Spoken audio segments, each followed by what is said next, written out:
আসসালামু আলাইকুম। আমি মোহাম্মদ মাহবুব আলম। একটি বিদায় সম্বর্ধনা একজন গুণী মানুষ, আর সেই গুণী মানুষের অসাধারণ একটি প্রেরণাদায়ক স্পিচ। উনি দীর্ঘক্ষণ চমৎকার চমৎকার কিছু কথা বলেছেন, যা আমাদের সকলের জীবনে একটা পরিবর্তন এনে দিতে পারে। আর এই পরিবর্তনকে সামনে রেখে আমি এই ভিডিওটি তৈরি করেছি। তিনি হচ্ছেন খন্দকার সিরাজুস সালেকিন স্যারের এই মন কেড়ে নেয়া বক্তব্যগুলো আপনাদের সামনে আমি তুলে ধরলাম। আপনারা খুব মনোযোগ সহকারে ভিডিওটি দেখুন এবং শুনুন। একটু বড় ভিডিও, তবুও না টেনে টেনে কথাগুলো শুনুন। এমন এমন এমন অনেক কিছু উনি বলেছেন, এমন অনেক কথা উনি বলেছেন যা হয়তো আপনি বা আমরা বা আমি আগে শুনিনি। একটু শুনুন, ধৈর্য সহকারে দেখুন ভিডিওটা এবং শুনুন, মনোযোগ সহকারে শুনুন, টানবেন না। টানলে হয়তো অনেক কিছুই থেকে যাবে যা আপনি আর পাবেন না। অনেক প্রেরণাদায়ক ভিডিও আপনারা দেখেছেন ইউটিউবে, ফেসবুকে। আমি আশা করি এটা একটা ব্যতিক্রম বক্তব্য উনি রেখেছেন। আমার সাথে সাথে সমর্থন দিয়েছে টিকটিকি। আশা করি আপনারা আমার এই ভিডিওটা জুড়ে থাকবেন এবং পুরো ভিডিওটা দেখবেন। সেই সাথে আমার চ্যানেলটাকে সাবস্ক্রাইব করুন, লাইক কমেন্ট করে আমাকে উৎসাহিত করুন। আসসালামু আলাইকুম।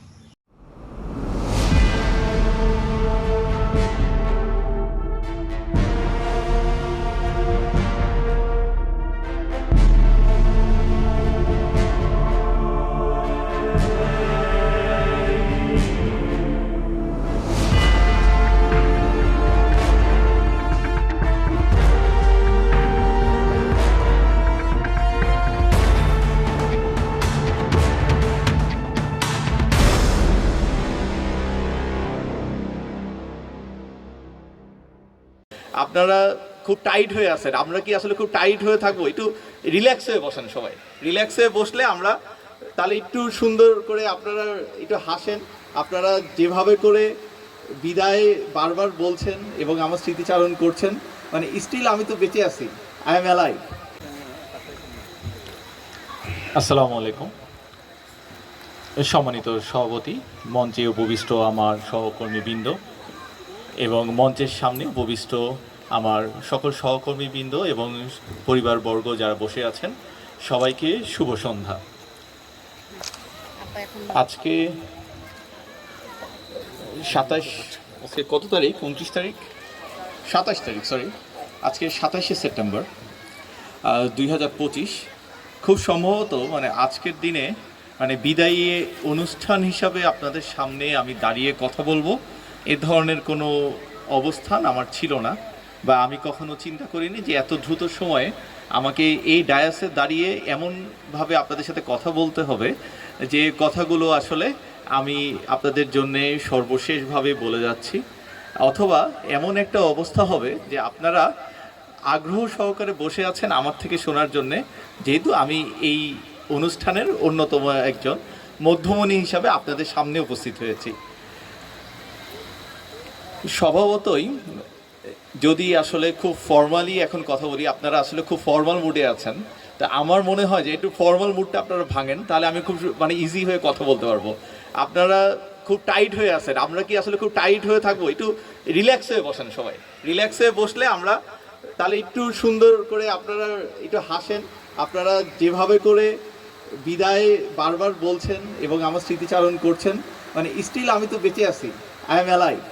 তো আমি কিন্তু খাদ্য অধিদপ্তর থেকে হয়তো চলে যাচ্ছি ডেপুটেশনে, তার মানে এই না যে আমি খাদ্য অধিদপ্তরে ফিরে আসবো না, আবার এইও না যে আমি কিন্তু মানে আপনাদের ফুটপ্রিন্ট অর্থাৎ আপনাদের স্মৃতিগুলো বহন করে নিয়ে যাচ্ছি।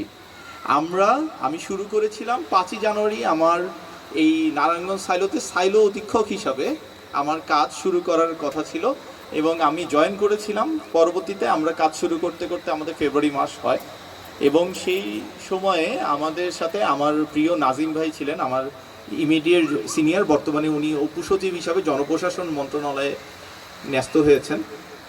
এবং নাজিম ভাই এর সাথে যখন ছিলাম তখন আমি আপনাদেরকে বেশ কিছু কমিটমেন্ট করেছিলাম, এবং সেই কমিটমেন্টগুলো ছিল আসলে এরকম যে আমি আসলে একটা ফ্যামিলি হিসাবে একটা টিম ওয়ার্ক করবো আপনাদেরকে নিয়ে।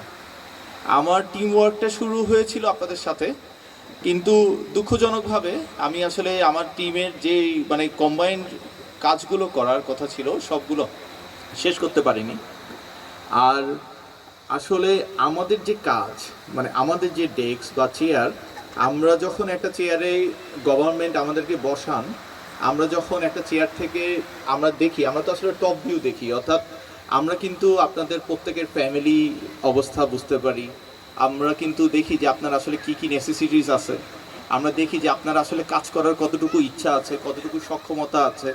তো এই জিনিসগুলো দেখে আসলে আমরা মানে খুব সুন্দর করে আসলে একটু ম্যাপিং করে আমরা চেষ্টা করি আপনাদেরকে আপনি যে কাজটার সাথে সুইটেবল, যেটাতে আপনি অ্যাডজাস্ট করতে পারবেন, সেই কাজগুলোতে আপনাদেরকে আসলে সরাসরি এঙ্গেজ করে দেওয়ার জন্য। আসলে যখন আমরা মেইনটেনেন্স ইঞ্জিনিয়ার হই তখন টোটাল মেইনটেনেন্সটা আমাদের হাতে থাকে, কিন্তু যখন আমরা সাইলো সুপারডেন্ট হই তখন কিন্তু আসলে অপারেশন মেইনটেনেন্সের থেকে আমরা বেশি আমাদেরকে চিন্তা করতে হয় আমাদের ইমোশনাল ইন্টেলিজেন্স নিয়ে।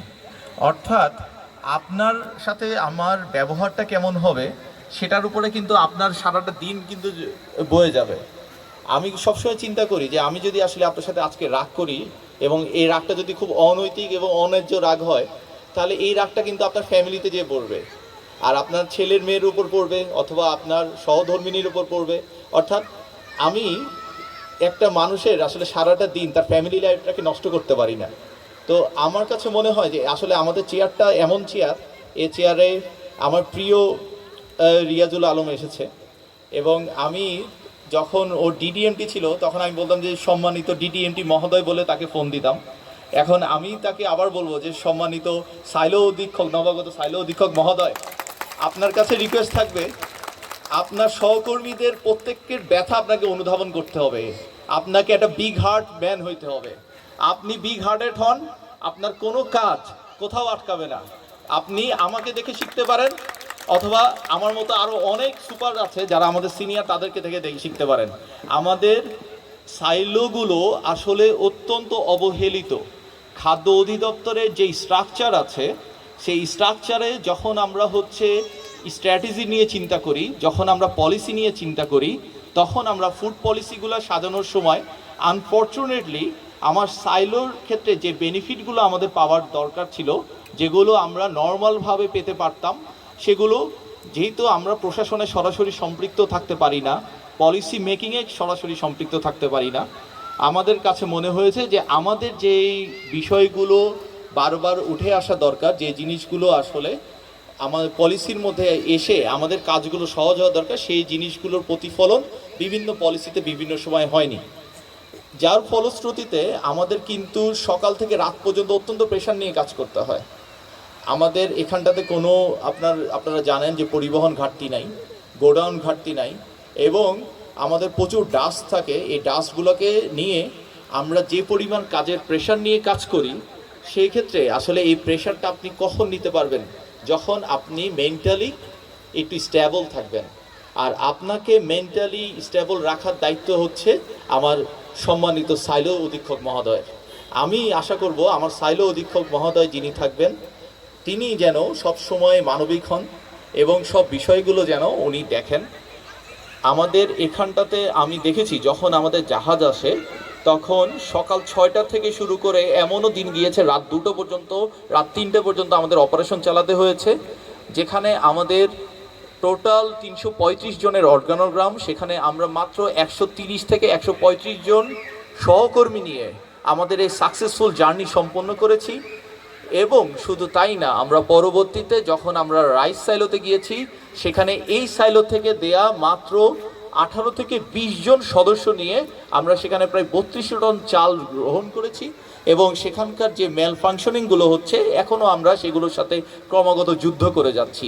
কিন্তু আমার এই যুদ্ধ বোঝার জন্যে, আমার এই ব্যথা বোঝার জন্যে, আমার উপরে যেই পর্যায় পর্যন্ত যাওয়া দরকার সেই পর্যায় পর্যন্ত আমরা আসলে পৌঁছাতে পারছি না আমাদের প্রতিষ্ঠানগত অবস্থানের কারণে। সে কারণে আমি মনে করি যেহেতু আমরা একটা নির্দিষ্ট কম্পাউন্ডে থাকি, আমাদের কম্পাউন্ডে যারা সিনিয়র থাকবেন ওনারা সবসময়, অর্থাৎ আমাদের মেনটেন্যান্স ইঞ্জিনিয়ার, আমাদের অ্যাসিস্ট্যান্ট মেনটেন্যান্স ইঞ্জিনিয়ার সহ সাইলো অধীক্ষক সবাইকেই আমাদের সহকর্মীদের ব্যাপারে সহমর্মী হতে হবে। এবং আমার সহকর্মীদের প্রতি আমার আরেকটা আবেদন থাকবে, অর্থাৎ আমি তো আপনাদের সাথে গত 8 মাস ধরে ছিলাম, আর আশুগঞ্জ সাইলোতে ছিলাম প্রায় 7 বছর। তো এখানটার যে কাজের ডেনসিটি আর আশুগঞ্জ সাইলোর যে কাজের যে ইন্টেন্সিটি, এই দুটো কিন্তু আসলে অনেক ডিফারেন্স। তো এই ডিফারেন্সটা থাকার কারণে যে আমাদের যে প্রবলেমটা হয়, এখানে কিন্তু আমাদেরকে আসলে সবাইকে সমানভাবে কন্ট্রিবিউট করা দরকার। আমাদের মধ্যে যারা কাজ করেন তারা আসলে অনেক বেশি কাজ করেন, আবার আমাদের মধ্যে অনেক সহকর্মী আছেন ওনারা মনে করেন যে আসলে আমাকে তো ডাকছে না বা আমার দায়িত্বটা আসলে বোধহয় কম, আমার আসলে এত কাজ করার দরকার নেই। কিন্তু আপনি যদি একটা পা আগায় আসেন, অর্থাৎ আপনি যদি একটু দায়িত্ব নেন নিজ থেকে, আপনি দেখেন আপনার সহকর্মীর জন্য কিন্তু কষ্টটা লাঘব হয়। আর সবচেয়ে বড় বিষয়টা হচ্ছে আপনাদেরকে কিন্তু এই কাজের বিষয়গুলোকে, আপনার চাকরির প্রতি আসলে আপনার ভালোবাসা থাকতে হবে, আপনার এই চাকরিটাকে আপনাকে রেসপেক্ট করতে হবে। এই চাকরিটাকে আপনি যদি রেসপেক্ট না করেন, আপনি তো আসলে গুছাইতে পারবেন না কিছু।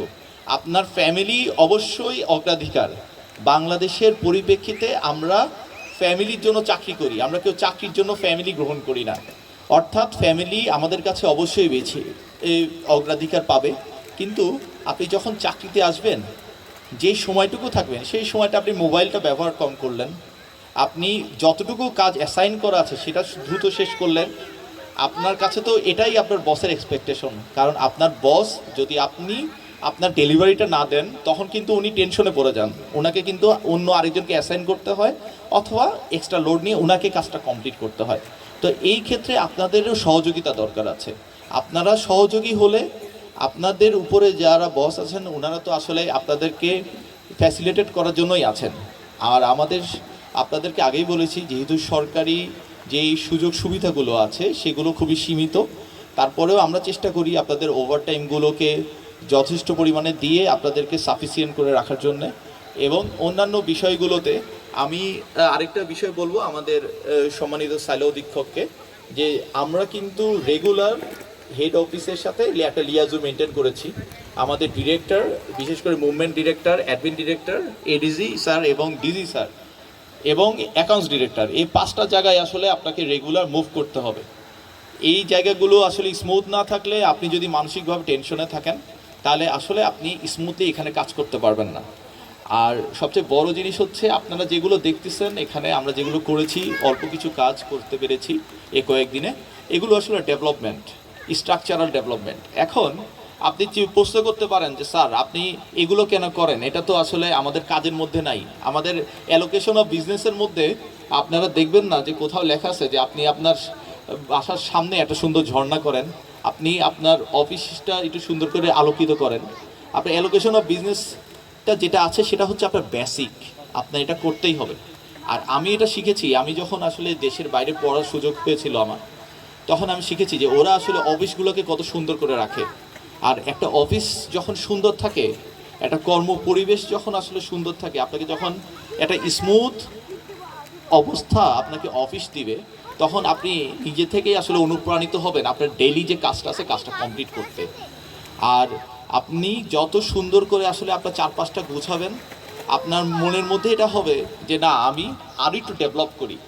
আপনার কাজ, সুন্দর কাজ কিন্তু শুধুমাত্র আপনার ফাইল ওয়ার্কে না, আপনি একটা স্টেপ আগান, আপনি দেখবেন যে আরও সুন্দর কিছু করার সুযোগ আছে। আপনারা যে স্কিলটা আছে আপনাদের মধ্যে, আমাদের তো প্রত্যেকেরই লিমিটেশন আছে, তারপরেও যে স্কিলগুলো আমাদের মধ্যে আছে সেই স্কিলটার মধ্যে হাইয়েস্ট পয়েন্টে যাওয়ার চেষ্টা করেন। আর আপনারা যদি মনে করেন যে না আপনি এখানে থেমে যাচ্ছেন, আজকে আপনি যেখানে আছেন সেখানে থেমে যাচ্ছেন, আপনি আরেকটা কন্টিনজেন্সি প্ল্যান করেন, আপনি একটা প্ল্যান বি করেন, আপনি আপনার ক্যারিয়ারটাকে ডেভেলপ করার চিন্তা করেন। আপনি নিজের ক্যারিয়ার যদি না করতে পারেন, আপনার ছেলে মেয়ের জন্য কি করছেন সেটা দেখেন। অর্থাৎ একটু ঠান্ডা মাথায় চিন্তা করেন। এবং আমি ইদানিংকালে এটা আমার নিজের বাসা থেকেও দেখি, আমার বাচ্চাদের একটা মোবাইল অ্যাডিকশন আছে এবং এখনকার বাচ্চাদেরও প্রচুর মোবাইল অ্যাডিকশন আছে। তো আমি যেটা বলবো যে আপনারা বাচ্চাদেরকে বাইরে খেলাধুলার ব্যাপারে এঙ্গেজ করেন, তাদেরকে এইভাবে এঙ্গেজমেন্টটা মোবাইলের মধ্যে দিয়েন না। অনেক বাবা মা আছেন, দেখা যায় যে ওনারা আসলে একটু রিলিফ পাওয়ার জন্য মোবাইলটা হাতে দিয়ে নিজেরা রেস্ট করেন। এটা না করে আসলে বাচ্চাদেরকে একটু বই পড়ার দিকে যদি পারেন করেন। এবং আমার একটা থাকবে, অনুরোধ থাকবে সাইলো অধীক্ষকের কাছে, যে উনি যদি সম্ভব হয় বাচ্চাদের জন্য একটা ছোট লাইব্রেরি করেন এবং দরকার হলে বিকেল 5টা থেকে 7টা 2 ঘন্টা আপনারা অ্যানিমেশন দেখান। অ্যানিমেশন দেখাইতে প্রজেক্টর লাগে, আমাদের প্রজেক্টর আছে, আমাদের সাউন্ড সিস্টেম আছে। মানে আমি চাই যে বাচ্চারা আসলে একটু পড়ালেখা কেন্দ্রিক হোক। আসলে নলেজ গ্যাদার করার তো শেষ নাই। আর এখন ওয়ার্ল্ড এত ফাস্ট চলতেছে, আমাদের পড়ালেখার কারিকুলাম আমরা অনেক পিছিয়ে আছি। আমরা আজকে শুধুমাত্র লেবার নিয়ে চিন্তা করি, কিন্তু আমরা আসলে হাই স্কিল প্লেয়ারদেরকে নিয়ে চিন্তা করি না। আজকে সৌদি আরবে আমাদের প্রায় 32 লক্ষ শ্রমিক কাজ করছেন এবং এর মধ্যে সবচেয়ে অ্যালার্মিং নিউজ হচ্ছে প্রায় 10 থেকে 12 লক্ষ শ্রমিকের কোনো কাজ নাই। অর্থাৎ 20 লক্ষ শ্রমিক এখানে কাজ করছেন, বাকি 12 লক্ষ শ্রমিক কোনো কাজ ছাড়া ঘুরে বেড়াচ্ছেন। দেখেন একটা জিনিস, আমরা যদি আজকে এই জায়গাটাতে স্কিল্ড পিপলদেরকে পাঠাইতে পারতাম, ওনারা কিন্তু এই 600 বা 800 রিয়াল বেতন পাইতেন না। যারা 20 লাখ আছেন তারাও অনেক লিমিটেড বেতন পান। যারা হাই স্কিল্ড পিপল আছেন আমরা আসলে তাদেরকে ওয়ান করতে পারি।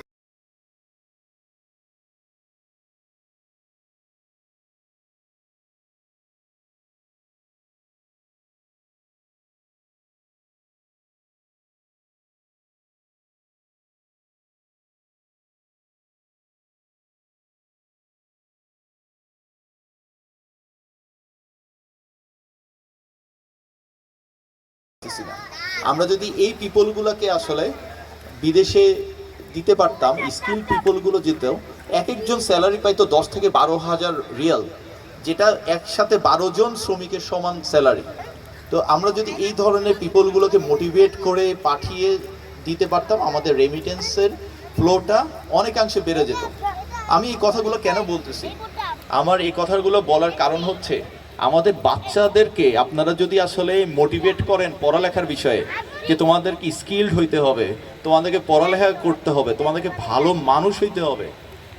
সবচেয়ে বড় জিনিস হচ্ছে আসলে ভালো মানুষ হওয়া। ভালো মানুষের উপরে আসলে আপনি এখানে আর দ্বিতীয় কোনো অল্টারনেটিভ নাই। সেকেন্ডলি থিং ইজ দ্যাট আপনার বাচ্চাকে অবশ্যই নলেজেবল হইতে হবে। আর নলেজেবল হইতে হলে তাদের যে ওয়েস্টগুলো হচ্ছে, এই ওয়েস্টগুলোকে আপনার মিনিমাইজ করতে হবে। আর এই ওয়েস্টগুলো আসলে ক্রিয়েট হয় এই মোবাইল অ্যাডিকশন থেকে বা অন্যান্য যে কাজগুলো আসলে তাদের ইফেক্টিভ হচ্ছে না। এই বিষয়গুলো আসলে বলা এই কারণে, যেহেতু অনেক অভিভাবক আছেন।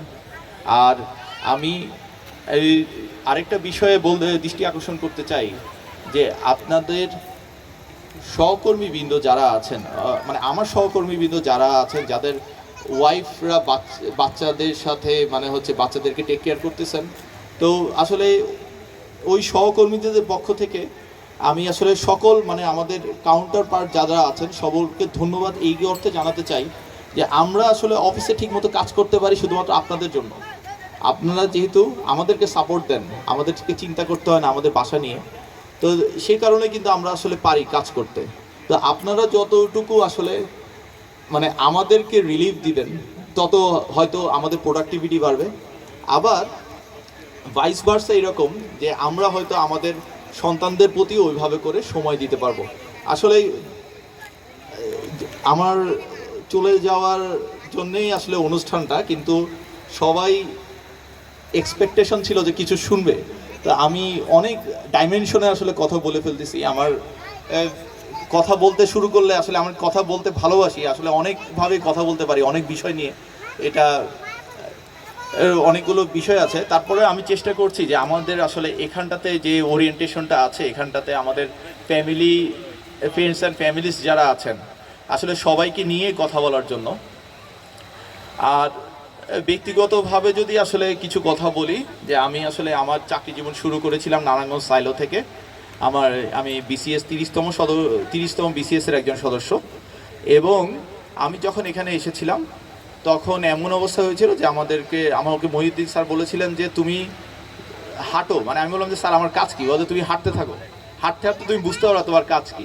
তো আস্তে আস্তে আমি করে আসলে অপারেশনের জিনিসগুলো বোঝা শুরু করতে করতেই আমার ডেস্ক হয়ে গেল যানবাহন ডেস্ক।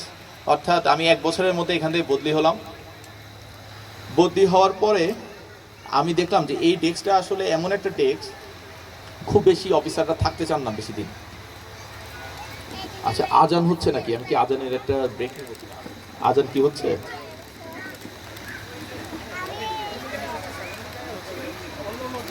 আচ্ছা আচ্ছা, আজান যেহেতু হচ্ছে আমি 5টা মিনিট একটু ব্রেক নিয়ে আপনাদের যদি ধৈর্য থাকে তাহলে আরো 5 মিনিট কথা বলবো, নাকি আমি বিদায় নিব বলেন? আচ্ছা আচ্ছা, 1:15টায়। আচ্ছা, আমাকে এইমাত্র আমাদের সহকর্মী জানালেন যে 1:15টায়, অর্থাৎ 10 মিনিট আমার হাতে সময় আছে। তা আমি আর দীর্ঘ 10 মিনিটের মধ্যে আমি চেষ্টা করি আমার বক্তব্যটাকে একটু সংক্ষিপ্ত করে নিয়ে আসার জন্যে। আমি বলবো যে আমার আসলে যখন আমি গাড়ি ঘোড়া ডিপার্টমেন্টে গেলাম, অর্থাৎ যখন আমি ডিডিএমটি ছিলাম, এডি গ্যারেজ এবং ডিডিএমটি ছিলাম, তো সেই সময় আমি সৌভাগ্যবান এই কারণে যা নুরুজ্জামানের মতো একটা ট্যালেন্ট ছেলেকে আসলে আমি আমার সহকর্মী হিসাবে পেয়েছি। এবং আমি এবং নুরুজ্জামান আমরা প্রায় 4.5-5 বছর ধরে ওই ডেস্কটাতে কাজ করেছি। আমরা খাদ্য অধিদপ্তরের জন্য 16টা নতুন গাড়ি কিনতে পেরেছিলাম। সেই সময় আমাদের প্রচুর গাড়ি ছিল যেগুলো আসলে হলুদ প্লেটের, এবং এই গাড়িগুলো ছিল আসলে বিভিন্ন দাতা সংস্থা যেগুলো অবসোলিট হয়ে পড়েছিল। আমরা এগুলোকে ইনভেন্টরি করি এবং এটা আমাদের একটা সাফল্য ছিল। এর পরবর্তীতে দেখা গেল যে আমি আশুগঞ্জ সাইলোতে পদায়িত হলাম এবং সেখানটাতে আসলে আমাদের কাজ একেবারেই বন্ধ ছিল। মানে আমাদের এমনও বছর গিয়েছে যে পুরো বছরে 944 টনের কাজ হয়েছে। তো সেখানটাতে আমরা আসলে আস্তে আস্তে করে চেষ্টা করেছি কাজ করার জন্যে, এবং একটা সময় এসে এখন আশুগঞ্জ সাইলো ফিজিক্যাল কন্ডিশনও ভালো, একটা বিএমআরই করা হয়েছে সফলভাবে, এবং এখন আমাদের ডেলিভারি রেটও ভালো। আর এর পরবর্তীতে আমি আসলাম নারায়ণগঞ্জ সাইলোতে, গত 8 মাস ধরে আপনাদের সাথে আসি। তো এই 8 মাসে আমার আসলে খুব বেশি সাফল্য নাই। সাফল্য যদি থাকে সেগুলো আপনারা আসলে যথেষ্ট পরিমাণে সচেষ্ট ছিলেন। আর আমি যেটা করেছি, আমি আসলে প্রথম দিন থেকে এসে চেষ্টা করেছি আপনাদেরকে একটি কম্বিনেশনে আনার জন্যে। আপনারা হয়তো অনেকে মন খারাপ করতে পারেন, বিকজ আমার এমন হয়েছে যে আমি আসলে আপনাদের কারোর সাথে রাগ করেছি। আসলে রাগ করেছি এই কারণে আমার আসলে খুব খারাপ লাগে যদি আমি ফিল করি যে আপনি আপনার চাকরিটাকে সম্মান করছেন না, আপনার এই জবটার প্রতি আপনার আসলে রেসপন্সিবিলিটিস কম, আপনি ফিল করেন না। তো আপনি যখন আপনার জবটাকে ফিল করেন না, তখন আমার কাছে খুব খারাপ লাগে, কারণ আমি এটাকে ওয়ান করি। আমি যেটা ওয়ান করি সেটা আসলে যদি কেউ করেন, কারণ গভর্নমেন্ট তো আপনাকে একটা স্যালারি দিচ্ছেন, আপনি গভর্নমেন্টের থেকে স্যালারি নেন, তারপরে আপনার যদি ওভারটাইম থাকে আমরা সেটাকে পার্সো করি এবং ওভারটাইম দিচ্ছি, প্লাস গভর্নমেন্টের অন্যান্য অ্যালাউন্সগুলো আপনাদেরকে দেওয়ার জন্য আমরা সচেষ্ট থাকি। নট অনলি দ্যাট, আমরা আসলে যখন ডিজি ফুডে যাই, ডিজি ফুডে যদি আমরা কথা বলি, আমরা আসলে আপনাদের পক্ষ হয়ে কথা বলি। আর ডিজি ফুড থেকে কেউ যখন আসে, তখন আমি কখনোই আপনাদের উপর মানে আমি রিলাই করি এটা সবসময় প্রকাশ করি, এবং আপনাদের ক্রেডিট দিয়েই আমি সবসময় স্যারদেরকে বিদায় করি। তো আমার আসলে এই জায়গাটাতে একটা বিষয় আছে যে আমি আপনাদের সকলকে নিয়ে একটা টিম ওয়ার্ক করতে চাই, এবং আপনাদের নট অনলি আপনার যে কর্ম জায়গা, আপনি যদি অসুস্থ হন আপনার ওই জায়গাটাকে আমি অ্যাড্রেস করতে চাই, আপনার যদি মেন্টাল হেলথ প্রবলেম হয় আমি ওই জায়গাটাতে অ্যাড্রেস করতে চাই, এবং প্রত্যেকটা জায়গাতে আমার যে লিমিটেশন সেই লিমিটেশনটাকে রেখে সর্বোচ্চ পর্যায়ে আমি কাজ করার চেষ্টা করেছি গত 8 মাসে। সফলতার বিষয়টা আসলে আপনাদের উপর, এটা আপেক্ষিক বিষয়, এবং আপনাদের কারো কাছে হয়তো আমার বিহেভিয়ার ভালো লাগতে পারে, আবার কারো কাছে হয়তো খারাপ লেগেছে, কারণ আপনি হয়তো যেটা চেয়েছেন সেটা আমি হয়তো আপনাকে দিতে পারি নাই। কিন্তু আমি যে ডিসিশনটা আসলে নিয়েছি, আমি গ্রসভাবে এই সাইলোর জন্যই নিয়েছি, সাইলোর বেনিফিটের জন্য নিয়েছি। আর সব কিছু মিলিয়ে আমার আসলে একটাই টার্গেট ছিল যে আমি আমার এই সাইলোটাকে অপারেশনাল এক্সেলেন্সে নিয়ে যাব, অর্থাৎ অপারেশনাল এক্সেল হবে এখান থেকে, এবং এটা সম্পূর্ণ ক্রেডিট যাবে আপনাদের কাছে। আশা করি কিছুটা মেসেজ আমার মনে হয় বর্তমান ডিজি মহোদয় পেয়েছেন। আমরা 17 দিনে প্রায় 32,000 টন জাহাজ যেটা আমরা রিসিভ করেছি, এটার বেশ আমরা প্রশংসিত হয়েছি। এবং শুধু তাই না, আমরা গভর্নমেন্টে বেশ আর্নেস্ট মানিও সেভ করেছি, এটাও আমাদের ডিজি মহোদয় এবং ডাইরেক্টর মহোদয় আমাদের প্রশংসা করেছেন। আর এটা ছাড়াও আমি বলতে পারি যে বর্তমানে যে ইনফ্রাস্ট্রাকচারগুলোর কাজ চলছে, এগুলো যদি হয়ে যায়, অন্তত আপনার কর্মপরিবেশটা সুন্দর হবে, আপনি কাজ করে আনন্দ পাবেন। আর আমার একটা অনুরোধ থাকবে, সেটা হচ্ছে আপনি আপনার সামনে যিনি আসলে কথা বলবেন বা কোনো একটা বিষয় নিয়ে আসবেন, সেগুলো আসলে আপনারা অ্যাড্রেস করার চেষ্টা করবেন। হয়তো আপনার সামর্থ্যের মধ্যে থাকবে না, আপনি একটু ভালো ব্যবহার করার চেষ্টা করবেন বা এটাকে বুঝিয়ে তাকে আসলে ব্যাক করার চেষ্টা করবেন। আর ভালো ব্যবহার তো করার জন্য আসলে খুব বেশি আপনার দরকার হয় না, মানে আপনার খুব এনফোর্সমেন্ট দরকার হয় না। আপনার ভিতরে আসলে যে ইমোশন আছে, আমি আপনাদেরকে বলেছিলাম যে ইমোশনাল ইন্টেলিজেন্স, এটাকে আপনি ইউজ করবেন। আপনার কোলাবোরেশন দরকার, আপনার অটোক্রেটিক দরকার নাই, অথরিটি দরকার নাই। আপনি কোলাবোরেট করেন, আপনার কাজ এমনি হবে। আর দিন শেষে আমরা তো আসলে আমাদের ঘরেই ফিরে যাই, আমাদের ফ্যামিলিতেই ফিরে যাই, আমাদের ফ্যামিলির জন্যই কাজ করি। সুতরাং আমরা এমনভাবে কাজ করব না যেন আমরা মন খারাপ করে বাসায় ফিরি। আর আমরাও একজন আরেকজন সহকর্মীর সাথে এমন ব্যবহার করব না যে ব্যবহারের কারণে আজকে আমার মন খারাপ হয়ে আমার বাসায় যেতে হয় বা আমার আরেকজনের সাথে দ্বন্দ্ব সম্পর্ক সৃষ্টি হয়। আপনারা যদি কোনো প্রবলেমে পড়েন, আপনাদের সিনিয়র অথরিটির সাথে কথা বলেন, সরাসরি কোনো বিষয়ে সংঘর্ষে লিপ্ত হবেন না, এটা রিকোয়েস্ট থাকবে। কারণ আসলে সংঘর্ষ, ঝগড়া, রাগ, হিংসা এগুলো আসলে কোনো পজিটিভ কিছু নিয়ে আসে না।